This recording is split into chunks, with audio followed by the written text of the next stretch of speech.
मैदानाच्या आतमध्ये ही खूप महत्वाची लढत दोन्ही संघ क्रिकेट आहे दरम्यान लॉफ्ट केलाय समोरच्या दिशेला चेंडू जाईल सीमारेषेच्या बाहेर षटकारासाठी 6वा वाघाची धाड फोडला पहाड ओ हा फटका मिड विकेटच्या दिशेला ठोकलाय षटकार जाकी वाकूट टप्प्याचा चेंडू त्यावरती केलाय प्रहार चेंडू जाईल सीमारेषेच्या बाहेर आणखीन एक षटकार जाकी ऑन फायर अगदी आपण या ठिकाणी पाहतो आहे आकूट टप्प्याचा चेंडू होता स्क्वेअर लेगची दिशा निवडली चेंडू त्या ठिकाणी मैदानाच्या आतमध्ये उभा करून दिलाय आणि याच बरोबर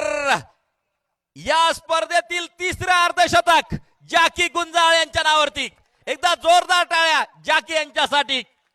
22 चेंडू 53 धावांची खेळी संकट समय तो मैदानाच्या आतमध्ये उभा राहिला आणि